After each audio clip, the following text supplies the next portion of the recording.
আসসালামু আলাইকুম। আ আমরা আগের ডাটা হ্যাজার্ড পড়ার সময় দেখছিলাম যে আ আমাদের কোডের সিকোয়েন্স গুলা কি হচ্ছে এটার উপর ডিপেন্ড করে আমরা কতক্ষণ ওয়েট করব বা কয়টা সাইকেল ওয়েস্ট করব বা স্টল করব এটা ওই কোডের সিকোয়েন্স এর উপর ডিপেন্ড করে। যেরকম আমরা একটা উদাহরণ দিচ্ছিলাম, যদি আমরা একটা আম এডিশন অপারেশন নেই এবং এরপরে একটা সাবট্রাকশন অপারেশন নেই। যদি সাবট্রাকশন অপারেশনের কোনো সোর্স, এই যে এখানে x1 যেটা, এরকম যদি কোনো সোর্স এডিশন বা প্রিভিয়াস কোনো অপারেশনের ডেস্টিনেশনের উপর ডিপেন্ড করে, তাহলে এই ডেস্টিনেশনের উপরে যেহেতু ডিপেন্ড করছে, এই x1 এর আপডেটেড ভ্যালুটা আমরা চাইবো এখানে ইউজ হইতে। কিন্তু পাইপলাইন ভার্সনে যখন আমরা এই দুইটাকে প্যারালালি চালাবো, তখন দেখা যাবে যখন আমাদের এই x1টা আমরা ফেচ করে আনবো, রেজিস্টার ফাইল থেকে বা যে জায়গায় x1 এর ভ্যালুটা লেখা আছে ওখান থেকে, তখনও আগের যে অপারেশনটা আছে ওইটা এডিশন করে রেজাল্টটা x1 এ রাইট করেনি। তার মানে এই x1 এর রেজাল্টটা তখনও আপডেট করেনি। আমরা যদি চিত্রতে দেখি যে এইটার যে ফ্লোটা দেখাচ্ছে, এখানে আমরা এই x1 আপডেট হবে এই জায়গায় এসে, রাইট ব্যাক পজিশনে এসে। সো আমরা যদি এই পরের সাইকেলেই আবার ২ নাম্বার অপারেশনটা শুরু করে দিই, তার মানে এইখান থেকে দ্বিতীয় সাইকেল থেকে শুরু করে দিই, আমরা x1 এর ভ্যালুটা ফেচ করব আহ, এই কম্পোনেন্টটাতে এসে। এটা হলো ইনস্ট্রাকশন ডিকোড অংশ। এখানে ইনস্ট্রাকশনের যে রেজিস্টারগুলো আছে ওখান থেকে আমরা রেজিস্টারের ভ্যালুগুলো পড়ে আনি রেজিস্টার ফাইল থেকে। সো এই জায়গায় আসার পর আমরা এই x1 এর ভ্যালুটা ফেচ করব, কিন্তু আমরা x1 এর ভ্যালুটা আপডেট হচ্ছে আগের অপারেশনে এই সাইকেলে। তার মানে আমরা এই জায়গায় যে x1 এর ভ্যালুটা ফেচ করব সেটা অ্যাকচুয়ালি নতুন আপডেটেড ভ্যালুটা পাবো না, পুরাতন x1 এর যে ভ্যালুটা ছিল এটা এখানে পাবো। কিন্তু আমাদের আহ, কোনো একটা সিকোয়েন্সের লক্ষ্যই কি থাকে যে আমরা আগে যেটা আপডেটেড ভ্যালুটা হয়েছে, যে x2 x3 যোগ করে যে ভ্যালুটা x1 এ রাখা হয়েছে, এটাই আমরা এই জায়গায় ইউজ করতে চাইবো।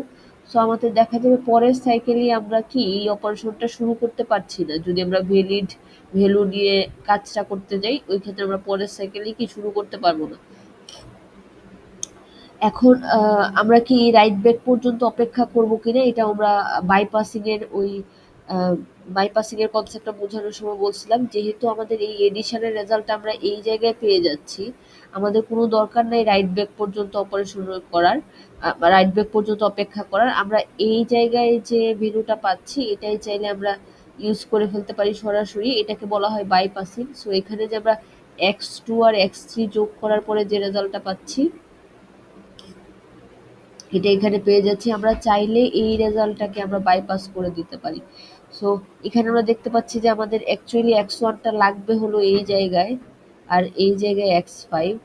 সো এখানে ইনস্ট্রাকশন ডিকোড অংশটা নিজের মতো করেই ফেচ করে আনবে রেজাল্টটা। সো তার কাছে অ্যাকচুয়ালি x1 এর ওল্ড ভ্যালুটা থাকবে, কিন্তু আমরা যেটা করব এই ওল্ড ভ্যালুটাকে ইউজ করব না। আমরা ঠিক তার উপরে যে ইনস্ট্রাকশনটা যে নিউ ভ্যালুটাকে ক্রিয়েট করছে x1 এর, ওই নতুন ভ্যালুটাকে আমরা এখানে সরাসরি বাইপাস করে দিব এবং এই রেজাল্টটা, এই নতুন x1 এর রেজাল্টটা আমরা ইউজ করব। এই রেজাল্টটা ইউজ করে আমরা আমাদের ক্যালকুলেশনটা করব।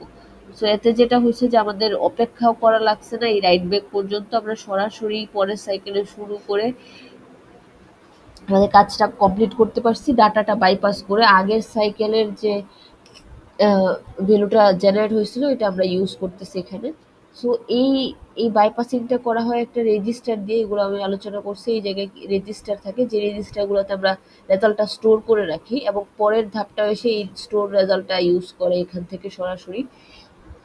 সো এখানে যেটা হলো যে এখানে আমরা দেখতেছি যে আমাদের পরপর দুইটা অপারেশন, একটা এডিশন তারপর সাবট্রাকশন, এখানে আমরা বাইপাসিং দিয়ে সাইকেলের ওয়েস্টটাকে রিডিউস করতে পারছি।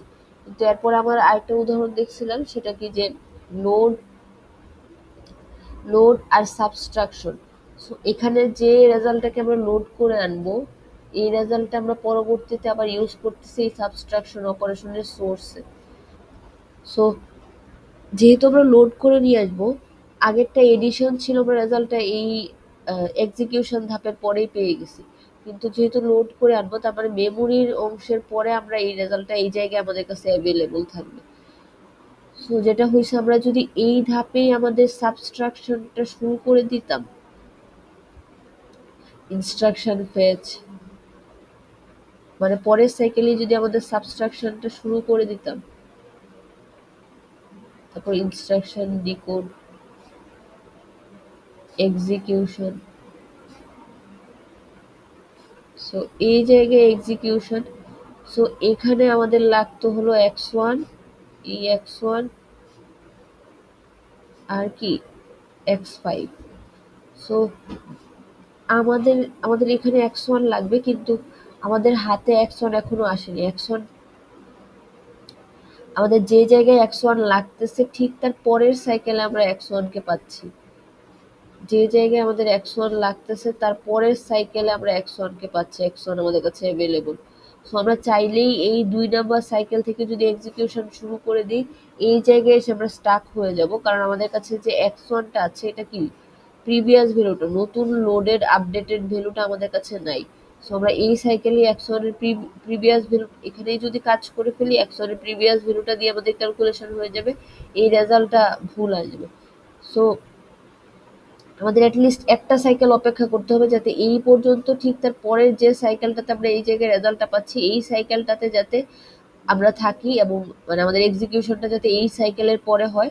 সো এই জন্য আমাদের একটা সাইকেল যদি আমরা ওয়েস্ট করি, পরের সাইকেল থেকে যদি আমরা কাজ শুরু করি, তাহলে দেখা যাবে যে এই জায়গায় যখন রেজাল্টটা চলে আসছে, তখন আমরা চাইলে এটাকে বাইপাস করে দিয়ে এক্সিকিউশনের এখানে দিয়ে দিতে পারবো, তখন এই আপডেটেড রেজাল্টের উপর বাকি ক্যালকুলেশনটা হবে।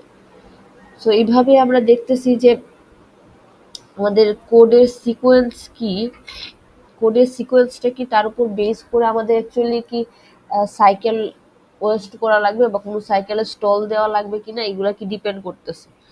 সো এই যেরকম উপরটাতে আমাদের কোনো সাইকেল ওয়েস্ট হয়নি বা কোনো স্টল করা লাগেনি, কিন্তু নিচেটাতে আমাদের অ্যাটলিস্ট একটা স্টল দেওয়া লাগবে, যদিও আমরা বাইপাসিং মেথডটা ইউজ করতেছি, তারপরেও আমাদের অ্যাটলিস্ট একটা স্টল দেওয়া লাগতেছে বা একটা সাইকেল ওয়েস্ট করা লাগতেছে। সো এখানে এটাই দেখাইছে যে এই জায়গায় উদাহরণটা এটাই দেখাইছে যে আমাদের কাছে একটা কোড সেগমেন্ট আছে এরকম। সো এইটা যদি আমরা রান করি, আমরা চাইলে 2 সিকোয়েন্সে করতে পারি। কোন সিকোয়েন্সে করতেছি এটার উপর ডিপেন্ড করে, কোন সিকোয়েন্সে আমরা কোডটা চালাচ্ছি, মানে আমাদের যে অ্যাসেম্বলি কোডটা বা রিস্ক দিয়ে যে কোডটা জেনারেট হয়েছে, এটা কোন সিকোয়েন্সটা কিরকম, এটার উপর ডিপেন্ড করে আমাদের কি ডায়াগ্রামে বা ডিভাইসটাতে কয়টা সাইকেল নষ্ট হবে বা কয়টা সাইকেল, টোটাল কয়টা সাইকেল লাগবে, এটা কি ডিফারেন্ট হয়ে যাবে। সো আমরা এই দুই ধরনের সিকোয়েন্স একটু দেখার চেষ্টা করি, যে এটার দুই ধরনের সিকোয়েন্সে যেহেতু ডিফারেন্ট টাইপ অফ সাইকেল লাগতেছে এবং কেন লাগতেছে, এটা আমরা একটু আলোচনা করি। সো আমাদের কাছে এই দুইটা আছে, ধরেন যে এখানে কি এক্স ধরে নিছে যে এই বিসি, বিইসি, এই বিইএফ, বিইএফ, এগুলা x0 যে পজিশনটা অ্যাড্রেসটার, তার প্রথমেই আছে বি, ঠিক ঠিক তার 8 বাইট দূরে আছে ই, 16 বাইট দূরে আছে এফ। তার মানে যে জায়গায় এক্স নোট অ্যাড্রেসটা, প্রথমেই বি আছে, তারপর ই আছে, তারপর এফ আছে। সো প্রথমে আমরা কি করব, এই বি এফ কে লোড করে নিব। সো প্রথমে ওরা যেটা করছে যে লোড করছে বি। আচ্ছা, এ আর সি এর পজিশনটা একটু দেখি।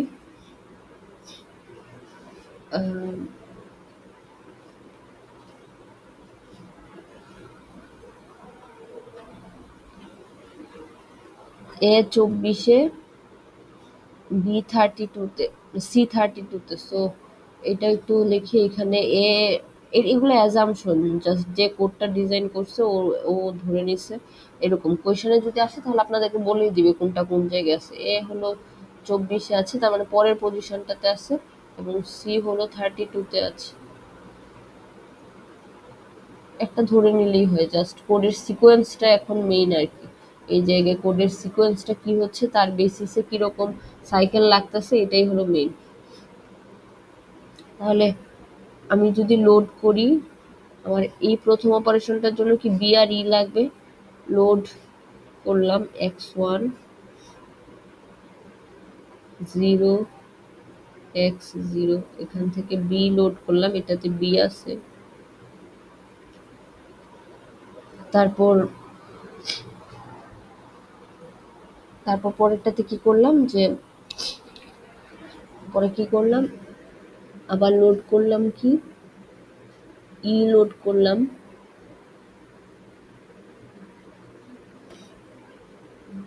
সেটা কত নম্বরে আছে, 8 নম্বরে আছে, 8 of x0। আচ্ছা, এখন আমরা এই দুটো যোগ করব, এডিশন x3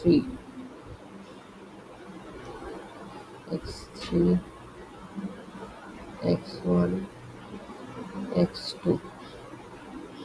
আচ্ছা, এখন এইটা হলো আমাদের এটা, এখানে চলে আসছে। এই এটাকে আমাদের আবার এর যে পজিশন আছে মেমোরিতে, ওটাতে স্টোর করে দিয়ে আসা লাগবে। Store x13 24 x0। সিমিলারলি পরেরটার জন্য আমাদের করা লাগবে, আমাদের বি লোড করা আছে এই জায়গায় x1 এ, এফ কে লোড করে নেওয়া লাগবে। তাহলে লোড x4, আমি এফ কে লোড করলাম x4, কি এফ কে কি লোড করে, এফ হলো 16তম পজিশনে, সো 16 x0। এখন এটা আবার বি এর সাথে যোগ করা লাগবে, এডিশন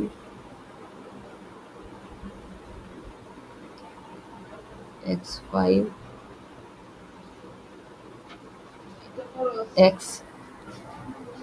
x5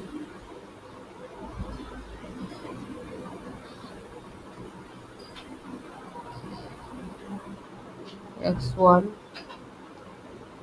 x4। আচ্ছা, এখন এই রেজাল্টটাকে আবার কি রাইট করে দিয়ে আসা লাগবে, রেজাল্টটাকে আবার কি রাইট করে দিয়ে আসা লাগবে কোথায়, সি যেখানে আছে, এই রেজাল্টটা আমরা লেখার পরে এটাকে আবার সি এর মেমোরি পজিশনে রাইট করে দিয়ে আসা লাগবে। সো যদি আমি রাইট করে দিই, হুইচ ইজ স্টোর করে দিই, তাহলে কি হবে, x5 কে আমরা স্টোর করতেছি কোথায়, x5 কে আমরা স্টোর করতেছি 32 x0। এখন আমরা দেখি যে এইটা যদি আমরা পাইপলাইন ভার্সনের এই আর্কিটেকচারটা করতে যাই, আমাদের অ্যাকচুয়ালি কয়টা সাইকেল লাগবে। সো আমি এখানে প্রত্যেকটা পাশে পাশে লিখতেছি। সো এটার জন্য আমাদের প্রথমে কি একটা ইনস্ট্রাকশন ফেচ করা লাগবে,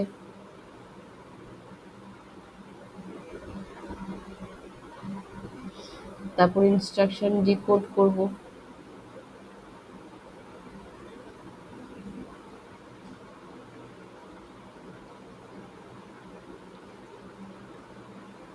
তারপর এক্সিকিউশন করব,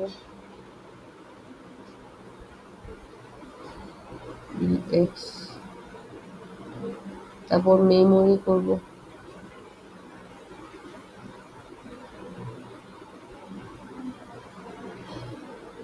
তারপর রাইট ব্যাক।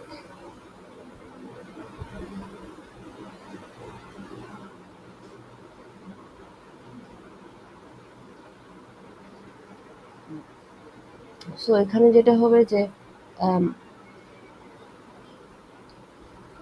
সো এখানে যেহেতু লোড করছি, সো আমরা কি করব, যে ইনস্ট্রাকশন ফেচ করে ইনস্ট্রাকশন ডিকোড করার পরে এখানে একটা অ্যাড্রেস ক্যালকুলেট করব, এই অ্যাড্রেস মেমোরি যে জায়গায় আছে ওখান থেকে ভ্যালুটা পরে আনবো এবং এই ভ্যালুটাকে রাইট ব্যাক করবো কি x1 এ।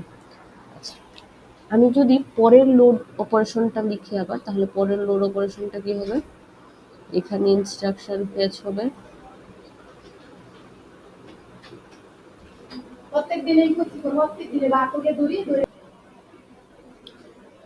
ইনস্ট্রাকশন ফেচ করব এখানে 2 নাম্বারটার জন্য সিমিলারলি,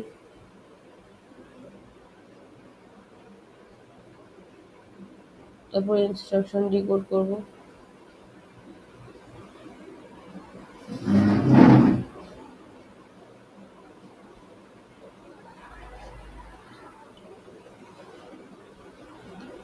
তারপর আবার মেমোরি, আমাদের মেমোরি অ্যাড্রেসটা ক্যালকুলেট করা লাগবে এই জায়গায়।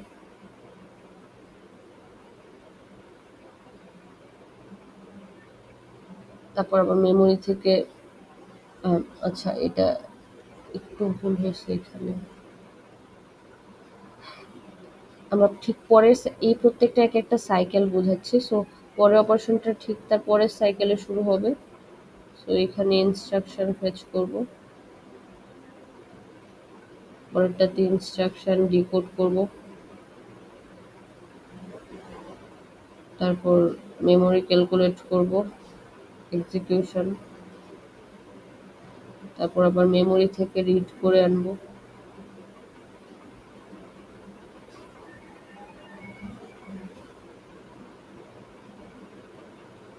তারপর আবার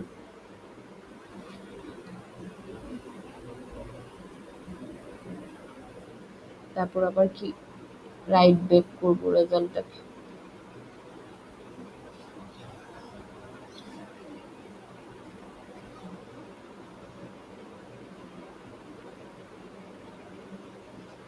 আচ্ছা, সো আমরা এই x1 এর x2 এর ভ্যালুটা এই জায়গায় পাবো, x1 এরটা এই জায়গায় আপডেট হবে আর x2 এরটা এই জায়গায় আপডেট হবে। সো এই পর্যন্ত আমাদের ঠিক আছে, আমাদের সাইকেল কোনো নষ্ট হয়নি।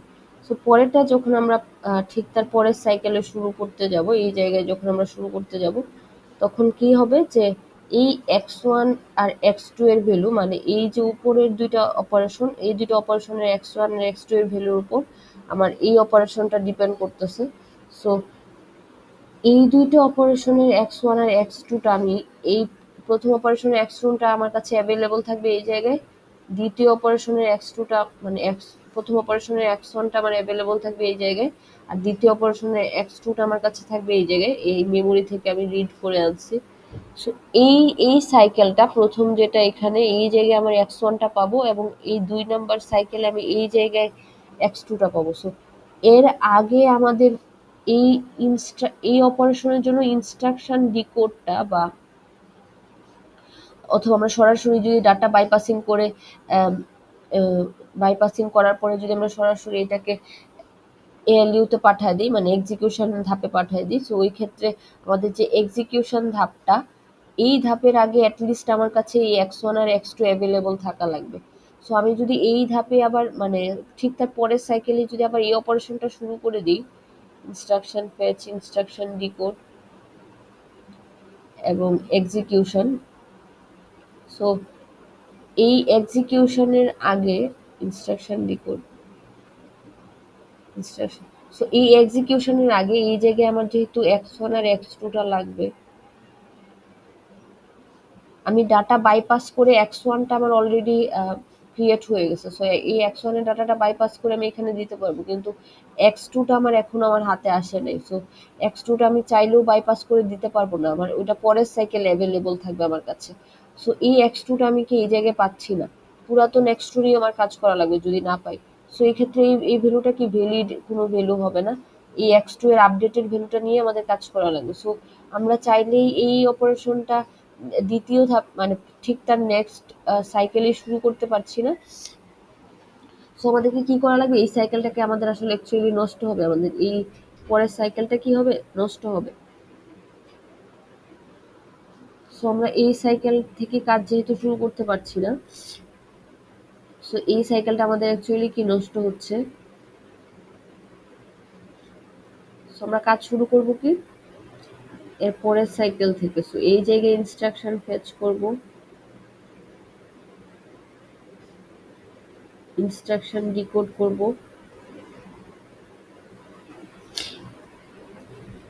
তারপর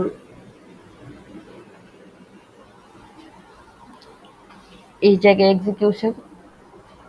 সো এই এক্সিকিউশনের আগে তখন আমরা এটাও আমাদের হাতে আছে, এটাও আমরা এই জায়গায় বাইপাস করে দিতে পারবো, আবার এই x2টাও হাতে আছে, এটাও এই দিকে বাইপাস করে দিতে পারবো, তারপর বাকি কাজগুলো করতে পারবো।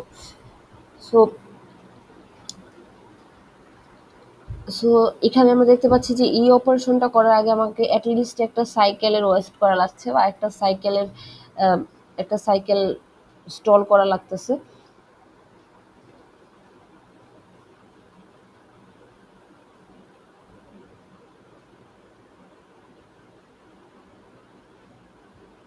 আচ্ছা, ঠিক আছে। তাহলে পরেরটা কি হবে, যে এই যে রেজাল্ট আমরা পাইছি, এই যে এখানে যে আমরা x3টা পাইছি, এই x1 আর x2 এই দুটা যোগ করার পরে যে x3টা পাইছি, এইটা নিয়ম অনুযায়ী যেটা হওয়ার কথা ছিল যে আমাদের এই রেজাল্টটাকে কি আমরা রাইট ব্যাক করে এই ধাপের পরে এসে x3তে আপডেট করে দিব। x3তে এই x1 আর x2 এর যোগফলটা আমরা এই রাইট ব্যাক সাইকেলটা হওয়ার পরে এসে আপডেট হবে x3তে।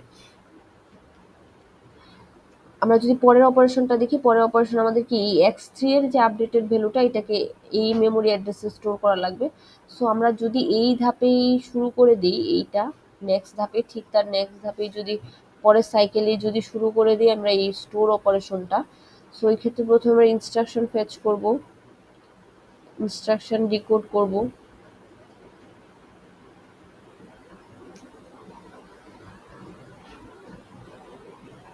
তারপর আমরা এখানে কি এক্সিকিউশন করব। এই এক্সিকিউশনে আমার কাছে এই x3 এর ভ্যালুটা কি থাকা লাগবে, এই এক্সিকিউশন আমার কাছে কি x3 এর ভ্যালুটা থাকা লাগবে। সো আমরা যদি এই পুরো সাইকেল ওয়েট করে এই পর্যন্ত অপেক্ষা করি, তাহলে আমাদের কি এই সাইকেল, এই নিচের সাইকেলটা কি, নিচের সাইকেল থেকে আমরা পরে ইনস্ট্রাকশনটা শুরু করতে পারবো না। কিন্তু আমরা চাইলে এই ডাটা বাইপাসিং করে এই জায়গায় আমরা এটা দিয়ে দিতে পারি। সো এই জায়গায় যদি ডাটা বাইপাস করে দিই, ওই ক্ষেত্রে আমাদের আর কি এটা স্টল করা লাগবে না। সো আমরা এই জায়গায় এই ভ্যালুটা আমরা পেয়ে গেছি, এই x3 এর ভ্যালুটা, যেটা আমরা কি মেমোরিতে স্টোর করব, মেমোরিতে স্টোর করব। সো এই জায়গায় আমাদের অ্যাকচুয়ালি x3 এর ভ্যালুটা স্টোর করা লাগবে মেমোরিতে। পরে কি রাইট ব্যাক, ঠিক আছে। সো এখানে যেটা হয়েছে যে এইভাবে আমরা প্রত্যেকটা পরের অপারেশনটা করব। যে এখানে দেখেন যে তার মানে পরের লোড যেটা আছে ওটাও আমরা, লোড তো কোনো কিছুর উপর ডিপেন্ড করছে না। সো এই পরের লোড অপারেশনটা আমরা ঠিক তার পরের সাইকেলে শুরু করে দিতে পারবো। আর লোড করে যে ভ্যালুটা আনতেছে ওইটার উপর যেহেতু এডিশন অপারেশনটা ডিপেন্ড করতেছে, এই x4 যেহেতু এখানে আছে, সো আমাদের এখানে একটা আমরা যদি পরের সাইকেলেই শুরু করে দিই, এখানে শুরু করে দিই, সো আমাদের যে জায়গায় আমাদের লাগবে এই এক্সিকিউশন ধাপে লাগবে আমাদের ওই x4 ভ্যালুটা, কিন্তু আগের লোড অপারেশনটা যদি আমরা একটু দেখি, এই জায়গায় ইনস্ট্রাকশন ডিকোড, এই জায়গায় এক্সিকিউশন, এই জায়গায় মেমোরি। সো আমাদের অ্যাভেলেবল হচ্ছে এই জায়গায়, কিন্তু আমাদের লাগবে এই জায়গায়। সো আমরা অ্যাকচুয়ালি এই জায়গায় একটা স্টল দেওয়া লাগবে। সো এই অপারেশনটা আমরা পরের ধাপে শুরু করতে পারবো না। সো আমাদের এখানে একটা স্টল দেওয়া লাগবে।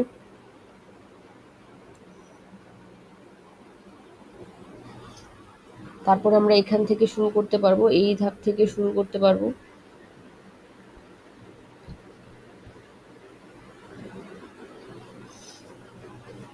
এবং পরের সিমিলারলি আগের মতো একটা স্টোর অপারেশন আছে, যেটা এই x5 এর উপর ডিপেন্ড করে, যেটা এই আগের মতোই আমরা চাইলে এখান থেকে বাইপাসিং করে ইউজ করে ফেলতে পারবো। সো আমরা এখানে এর পরের ধাপে আমরা আবার স্টোরিং এর অপারেশনটাও শুরু করে দিব। সো এখন এখন আমরা যদি দেখি যে আমাদের তাহলে কয়টা সাইকেল লাগতেছে, টোটাল কয়টা সাইকেল লাগতেছে, এখানে হলো যে আমাদের এখানে একটা সাইকেল, দুইটা, তারপর এই তিনটা সাইকেল, এই জায়গায় একটা সাইকেল আমার ওয়েস্ট হচ্ছে, এখানে আমরা পরে ইনস্ট্রাকশনটা শুরু করতে পারছি না। তো তিনটা সাইকেল, তারপর এই জায়গায় চারটা সাইকেল, এখানে পাঁচটা সাইকেল, তারপর এখানে ছয়টা সাইকেল, তারপর এখানে সাতটা সাইকেল, এখানে আটটা সাইকেল, তারপর নয়টা, 10টা, 11টা, 12টা এবং 13টা। সো আমাদের টোটাল কয়টা সাইকেল লাগতেছে, যে এই অপারেশনগুলোতে 13টা সাইকেল লাগতেছে। তার মধ্যে দুইটা সাইকেল আমাদের ওয়েস্ট হচ্ছে, এই যে এখানে একটা ওয়েস্ট হচ্ছে আর উপরে একটা ওয়েস্ট হচ্ছে এই সিকোয়েন্সের কারণে। সো আমাদের দুইটা সাইকেল ওয়েস্ট হচ্ছে, আর বাকি 11টা সাইকেলে আমরা অ্যাকচুয়ালি কাজ করতেছি। সো টোটাল আমাদের 13টা সাইকেল লাগতেছে। আচ্ছা, মানে 2টা সাইকেল হলো স্টল হচ্ছে 2টা, আর বাকি 11টা সাইকেলে আমরা অপারেশনগুলো করতেছি, টোটাল 13টা সাইকেল লাগতেছে। কিন্তু আমরা যদি এই সিকোয়েন্সটাকে একটু রিঅ্যারেঞ্জ করে লিখি,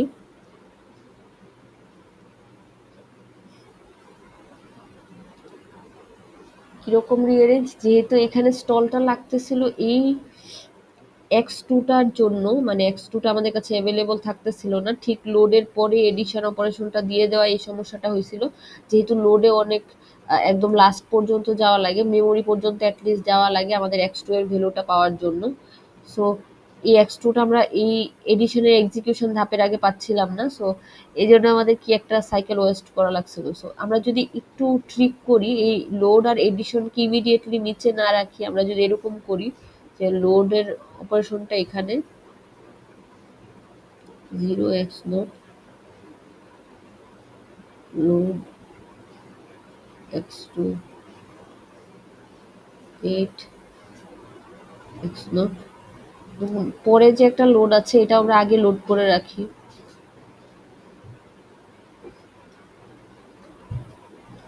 লোড x5 x4 16 x0। তো আমরা যেটা করলাম সেটা হলো প্রথমে সবগুলা লোড করে নিলাম, এই BEF সবগুলা প্রথমে লোড করে নিলাম। পরে যেটা করব যে এখন যদি আমি এই এডিশন অপারেশনটা করি, x3 x1 x2, সো যেটা হবে যে আমাদের এই x2টা আমরা এই এই সাইকেলে অ্যাভেলেবল পাচ্ছিলাম না, কিন্তু আমরা এই সাইকেলটাকে ওয়েস্ট না করে আমরা অন্য একটা অপারেশন এখানে করে ফেলছি, যেটা কি এই উপরের গুলোর উপর ডিপেন্ডেন্ট না, এরকম একটা অপারেশন এখানে করে ফেলছি। সো এই সাইকেলটা ওয়েস্ট হয়নি। ঠিক তার পরের সাইকেল আমাদের কাছে এই ডাটাগুলো অ্যাভেলেবল থাকবে, তখন আমরা বাইপাসিং করে পেয়ে যাব। তারপর যদি আমরা স্টোর করি, স্টোর x3 24 x0, আবার যদি আমরা এই এডিশন অপারেশনটা করি, এডিশন x5 x1 x4, যেহেতু আমরা x4 কে ইমিডিয়েটলি তার আগেই লোড করি নাই, অনেক আগে লোড করে রাখছি, সো আমাদের এখানেও সাইকেলের ওয়েস্টটা হচ্ছে না। সো এইভাবে যদি আমি কোডটাকে সিকোয়েন্সটাকে যদি এইভাবে আমি ঠিক করি, তাহলে যেটা হবে যে আমাদের যে 2টা সাইকেল ওয়েস্ট হচ্ছিল, যে 2টা স্টল লাগতেছিল, ওইটা লাগবে না। সো এখানে টোটাল সাইকেল আমাদের লাগবে কি 11টা। সো এইভাবে আমরা দেখতেছি যে আমরা যদি কোডের সিকোয়েন্সটা কি হবে এটার উপর ডিপেন্ড করে আমাদের টোটাল কয়টা সাইকেল স্টল করা লাগবে, কয়টা সাইকেল ওয়েস্ট হচ্ছে, বা আমরা কি অপটিমাইজ করতে পারবো কিনা, এই জিনিসগুলো ডিপেন্ড করবে আমরা কি সিকোয়েন্সে বা কোন অপারেশনের পরে কোন অপারেশনটা রাখতেছি ওইটার উপর। সো এখানে যেহেতু আমরা লোডের পরে ইমিডিয়েটলি এডিশন রাখছিলাম, এখানে আমাদের একটা স্টল দেওয়া লাগছিল, কিন্তু এখানে যেহেতু আমরা লোডগুলোকে উপরে আলাদা নিয়ে নিচ্ছি এবং এডিশনগুলোকে পরে নিচে রাখছি, সো এই ক্ষেত্রে আমাদের কি আর ইমিডিয়েট নিচে না হয়, এই x2টা যেহেতু এক সাইকেল পরেই আছে,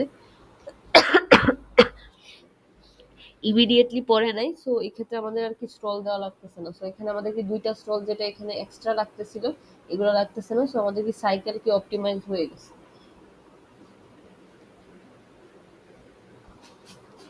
আচ্ছা, সো আমরা যদি আমরা এতদিন হলো যে লোড, স্টোর আর এডিশন, সাবট্রাকশন এই অপারেশনগুলোর জন্য কিরকম স্টল লাগবে এটা দেখছিলাম। সো আমাদের আরো কিছু টাইপের অপারেশন আছে, জাম্পিং এর, এগুলো হলো ব্রাঞ্চিং অপারেশন। সো এই ক্ষেত্রে আমাদের মানে এই কন্ডিশন চেকিং এর ক্ষেত্রে আমাদের কিরকম স্টল করা লাগে, এটা যদি আমরা একটু দেখি যে এখানে কি হয়েছে যে একটা এডিশন অপারেশন হয়েছে নর্মাল অনুযায়ী, তারপর এই এডিশন অপারেশনটা এখানে কমপ্লিট হয়েছে। পরের ধাপে আমাদের আরেকটা কি আছে, একটা ব্রাঞ্চিং এর অপারেশন আছে। সো এখানে হলো যে x1 আর x0 যদি ইকুয়াল হয় তখন আমরা এই অ্যাড্রেসটাতে জাম্প করে যাব। সো x1 আর x1 আর x নট ইকুয়াল কিনা এটা আমরা বুঝতে পারবো কি এই পর্যায়ে এসে, এএলইউ পর্যায়ে এসে আমাদের একটা ভার্ডিক্ট এই দিক থেকে আসবে 0 না 1। এটা আমরা জানি যে এখানে এএলইউ তে এসে আমরা যেটা করব x1 থেকে x0 বাদ দিব এবং জিরো জিরো রেজাল্ট আসছে নাকি 1 আসছে এই ভার্ডিক্টটা আমরা এই এএলইউ ধাপের পরে পাবো। সো এই জায়গায় আমাদের অ্যাভেলেবল থাকবে আমরা কি জাম্প করব কি করব না। আচ্ছা, সো আমরা যদি এটা করি যে এর পরের যে অপারেশনটা আছে এটাও যদি নিয়ম অনুযায়ী আমরা ঠিক তার নেক্সট সাইকেলে, মানে এই প্রথম সাইকেলে এটা করছি, পরের সাইকেলে এই অপারেশনটা করছি এবং পরের সাইকেলে যদি আমরা এই অর অপারেশনটা শুরু করে দিই, যেটা হবে সেটা হলো যে আমাদের কাছে এখনো ভার্ডিক্টটা নাই যে আমরা কি এই অপারেশনটা করব, মানে এইটা কি সিকোয়েন্স অনুযায়ী এক্সিকিউট করে যাব নাকি জাম্প করে 40 নাম্বার যে অ্যাড্রেসটা আছে ওই অ্যাড্রেসের ইনস্ট্রাকশনটা আমরা ফেচ করে নিয়ে এসে কাজ করব, নাকি সিকোয়েন্সিয়ালি ঠিক তার পরেরটাই এক্সিকিউট করব। সো এই ভার্ডিক্টটা আমরা এখনো পাই নাই, আমরা এই ধাপে এসে এখনো পাই নাই ওই ভার্ডিক্টটা যে আমরা কি এই অপারেশনটা এক্সিকিউট করব নাকি করব না, নাকি আমাদের যে 40তম ধাপ আমাদের এএলইউ এসে যে আমাদের যে একটা ভার্ডিক্ট আসছে যে এই রেজাল্টটা কি ইকুয়াল কিনা, আমরা কি জাম্প করব নাকি রেজাল্টটা ইকুয়াল না, আমরা কি পরেরটাই এক্সিকিউট করব কিনা, এই ভার্ডিক্টটা আমরা এই এক্সিকিউশন ধাপের পরে পাবো। সো এই ধাপের আগে আমরা যদি এখান থেকেই ঠিক পরের সাইকেল থেকে কাজ শুরু করে দিই, আমাদের কাছে এটা অ্যাকচুয়ালি, সো আমাদের কাছে যেহেতু এই ধাপে আমাদের কাছে রেজাল্টটা অ্যাভেলেবল নাই, সো আমরা এখানে যদি আমরা কাজ শুরু করে দিই অ্যাকচুয়ালি আমরা এই ইনস্ট্রাকশনটা এক্সিকিউট করে ফেলবো, কিন্তু আমরা অ্যাকচুয়ালি জানি না যে আমরা কি জাম্প করে যাব নাকি এই ইনস্ট্রাকশনটা এক্সিকিউট করব। কিন্তু আমরা যদি সিরিয়াল অনুযায়ী এক্সিকিউট করে যাইতে থাকি, যদিও এই দুইটা ইকুয়াল থাকে x1 আর x0, 40-এ জাম্প করার কথা থাকে, এই রেজাল্টটা যেহেতু আমি এখনো জানি না ইকুয়াল কিনা, সো আমি যদি পরের ধাপেই পরের ইনস্ট্রাকশনটা ফেচ করে কাজ শুরু করে দিই এটা অ্যাকচুয়ালি আমাদের ঠিক হবে না, কারণ আমাদের অ্যাকচুয়ালি এরকমও হতে পারে যে x1 আর x0 সমান, তখন আমাদের হয়তো এই ইনস্ট্রাকশনটা এক্সিকিউট করা নাও লাগতে পারে। সো আমরা এটা এক্সিকিউট করা শুরু করে দিলেই হবে না। সো যেগুলাতে জাম্পিং বা ব্রাঞ্চিং আছে ওগুলাতে আমরা জাম্প করব কিনা এই রেজাল্টটা পাওয়ার আগে পর্যন্ত আমাদের ওয়েট করে বসে থাকা লাগবে বা স্টল করে থাকা লাগবে। সো এখানে আমরা দেখতেছি যে যেহেতু এই রেজাল্টটা আমাদের কাছে অ্যাভেলেবল আছে এই জায়গায় যে আমরা জাম্প করব কি করব না, তার মানে আগের যে দুইটা সাইকেল ছিল হুইচ ইজ প্রত্যেকটা সাইকেল 200 পিকো সেকেন্ড করে, সো 400 পিকো সেকেন্ড আমাদের কি করা লাগবে, ওয়েস্ট করা লাগবে এবং 400 পিকো সেকেন্ড পরে আমরা চাইলে আবার এই নতুন ইনস্ট্রাকশন ফেচ করতে পারবো, কারণ এই জায়গায় অলরেডি আমার কাছে চলে আসছে যে আমরা অ্যাকচুয়ালি কি পরের সিকোয়েন্সিয়াল ইনস্ট্রাকশনটা ফেচ করবো নাকি জাম্প করে গিয়ে দূরে কোথাও কোনো ইনস্ট্রাকশন ফেচ করে নিয়ে আসবো। তো এই জায়গায় যখন রেজাল্টটা চলে আসছে তখন আমরা চাইলে এই কাজটা শুরু করতে পারি, ইনস্ট্রাকশন ফেচিং এর কাজটা। তো আমাদের এখানে কি দুইটা দুইটা সাইকেল ওয়েস্ট হচ্ছে, 400 পিকো সেকেন্ড ওয়েস্ট হচ্ছে রেজাল্ট পাওয়া পর্যন্ত। এই দুইটা সাইকেল আমরা কি কাজ করতে পারছি না, অপেক্ষা করা লাগতেছে রেজাল্ট পাওয়া পর্যন্ত। তখন এই রেজাল্টের যে ইনস্ট্রাকশনটা ফেচ করতে বলবে, যেখানে জাম্প করতে বলবে নাকি সিকোয়েন্সিয়ালি করব, এটা যে ভার্ডিক্টটা এখানে আমরা পাবো এই অনুযায়ী আমরা পরে ইনস্ট্রাকশন ফেচিংটা করব। আমাদের এই জায়গা থেকে ইনস্ট্রাকশন ফেচিং শুরু করা লাগবে। এই জন্য আমাদের কি এই দুইটা সাইকেল যেহেতু ওয়েস্ট হচ্ছে টোটাল 400 পিকো সেকেন্ড, মানে দুইটা সাইকেল স্টল করা লাগবে। আচ্ছা, এই বাবল জিনিসটা বোঝায় কি আমাদের সিপিইউটা এই জায়গায় কি ওয়েস্ট হচ্ছে। এই বাবল মানে হলো যে এই যে এই সাইকেলগুলো ওয়েস্ট হচ্ছে, এই বাবল দিয়ে বোঝাচ্ছে কি এই সিপিইউ এর এই ইনস্ট্রাকশন ফেচিং রেজিস্টার্স যে অংশগুলো আছে এগুলা তখন ওয়েট করে বসে আছে, কোনো কাজ করতেছে না, এই জন্য এই বাবল দিয়ে এটা বোঝায় আর কি। আচ্ছা, আরেকটা হলো যে এই চিত্রটাতে দেখাইছিল যে আমরা যে এরকম instruction fetch, instruction decode, execution, memory, right back এই জিনিসগুলো বলতেছিলাম, এটা কোন অংশটাকে অ্যাকচুয়ালি বোঝাচ্ছে। আমরা ইনস্ট্রাকশন ফেচ করি এই জায়গায়, রেজিস্টার ডিকোড করি এই জায়গায়, এক্সিকিউশন বা এলইউ এর কাজ করি এই জায়গায়, মেমোরি রিড রাইট করে এই জায়গায় এবং রাইট ব্যাক করে কি এই জায়গায় ডিসিশন নিয়ে একটা ভ্যালু আমরা রাইট করে দিয়ে আসি রেজিস্টারে। সো এইভাবে আমরা পাইপলাইন ভার্সনে প্রত্যেকটা কম্পোনেন্টকে আলাদা করে এক একটা ভাগে ভাগ করছি এবং এই প্রত্যেকটা ভাগকে এক একটা সাইকেলের এক্সিকিউশন করার জন্য আমরা ডিসাইড করছি যে প্রত্যেকটা কম্পোনেন্ট বা প্রত্যেকটা যে কাজ আছে আমরা যে কাজগুলোতে ভাগ করছি, 5টা কাজে ভাগ করছি, এই প্রত্যেকটা কাজ একটা সাইকেলে কমপ্লিট করা, এটা আমাদের এখন আর কি উদ্দেশ্য। সো এটা আমরা দেখছি যে কিভাবে কিভাবে করি, কিভাবে কিভাবে বিভিন্ন হ্যাজার্ড হয়, ওগুলা কিভাবে বাইপাসিং করে আমরা ওভারকাম করতে পারবো, এই জিনিসটা দেখছি। সো এখানে যেটা সমস্যা হয় যে right to left flow leads to Hazard, এটা যেটা বলছেন যে আমরা যে এই যে রাইট থেকে লেফটে যে ফ্লোটা করি, মানে রাইট ব্যাক হওয়ার কারণেই মেনলি পরের অপারেশন গুলাতে হ্যাজার্ড হইতে পারে। কারণ আমরা যখন ধরেন যে এই জায়গায় এডিশন আছে, এডিশন অপারেশনটা আছে x1 x2 x3, সো এখানে যেটা হবে যে এই দুইটা রাইট করে এখানে x1 এ লেখার পরে এই x1 এ আমরা রাইট ব্যাক করতেছি দেখি পরের অপারেশনগুলো যদি x1 এর উপর ডিপেন্ডেন্ট হয় তখন আমরা একটা হ্যাজার্ড পাবো। সো আমরা যখনই কোনো একটা ভ্যালু রাইট করি রেজিস্টারে তখনই আমাদের হ্যাজার্ড হওয়ার চান্স আছে। তার মানে আমরা যখনই কোনো একটা ভ্যালু এই মেমোরি থেকে অথবা এএলইউ থেকে এই রেজাল্টটা যখন আমরা রেজিস্টারে রাইট করি, এই রেজিস্টারগুলোর উপর যারা ডিপেন্ড করে পরের অপারেশনগুলো যদি তাদের মধ্যে কেউ হয় তাদেরকে একটু ওয়েট করা লাগে বা বাইপাসিং করে আমরা এটাকে ওভারকাম করতে পারি। আচ্ছা, সো ডাটা বাইপাসিং এর জন্য আমি কি বলছিলাম যে প্রত্যেকটা ধাপের মাঝখানে একটা করে রেজিস্টার থাকবে। ওই রেজিস্টারের কাজ কি হবে, রেজিস্টারগুলোর কাজ কি হবে, যে এই সাইকেলের যে ভ্যালুটা এই সাইকেলে যে ভ্যালুটা প্রডিউস হয়েছে এটা ও এখানে স্টোর করে রাখবে, যাতে করে যদি কেউ পরের অপারেশনটা যদি এরকম হয় যে এই ভ্যালুটার উপর ডিপেন্ডেন্ট, তাহলে ওকে যাতে আমি বাইপাস করে সরাসরি ইউজ করে ফেলতে পারি বা এখান থেকে ও যাতে রিড করে ইউজ করে ফেলতে পারে, ওকে আর রাইট ব্যাকের জন্য অপেক্ষা করে না বসে থাকা লাগে। এই জন্য প্রত্যেকটা ধাপের পরে একটা করে রেজিস্টার থাকবে। রেজিস্টারগুলোর কাজ থাকবে ওই ধাপের যে ভ্যালুটা প্রডিউস হয়েছে ওটাকে এই জায়গায় আপডেট করে দেওয়া।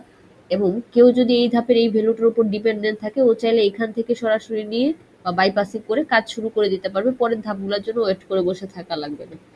সো এরকম আমাদের যেহেতু পাঁচটা পাঁচটা ধাপ, সো আমাদের রেজিস্টার আছে 4টা, প্রত্যেকটা ধাপের মাঝখানে মাঝখানে একটা রেজিস্টার, ইনস্ট্রাকশন আর ইনস্ট্রাকশন ফেচ আর ইনস্ট্রাকশন ডিকোডের মাঝখানে রেজিস্টারটাকে বলা হয় instruction fetch or instruction decode. Similarly instruction decode আর এক্সিকিউশন ধাপের মাঝখানে রেজিস্টারটাকে বলা হয় ইনস্ট্রাকশন ডিকোড স্ল্যাশ এক্সিকিউশন। এরকম ভাবে প্রত্যেকটার এরকম নাম দেওয়া হয়েছে। সো এই রেজিস্টারগুলো ইউজ করা হয় কি, টেম্পোরারিলি যে ভ্যালুটা আমাদের জেনারেট হচ্ছে, যেটা আমরা রেজিস্টার থেকে রিড না করে এই জায়গায় যে ভ্যালুটা আমরা রাইট করতেছি এটাই সরাসরি যাতে আমরা ইউজ করতে পারি। পরের ধাপে এসে রাইট ব্যাক হবে রেজিস্টারে, তখন আমি রেজিস্টার ফাইল থেকে পড়ে আনবো, এটার জন্য অপেক্ষা করে বসে না থেকে এই জায়গায় আমি রেজাল্টগুলো নিয়ে নিতে পারি। সো এই জন্য এই এক্সট্রা রেজিস্টারগুলো আমাদের নেওয়া হয়েছে। সো এই হ্যাজার্ডের অংশগুলো আপনারা একটু ভালো করে পড়বেন।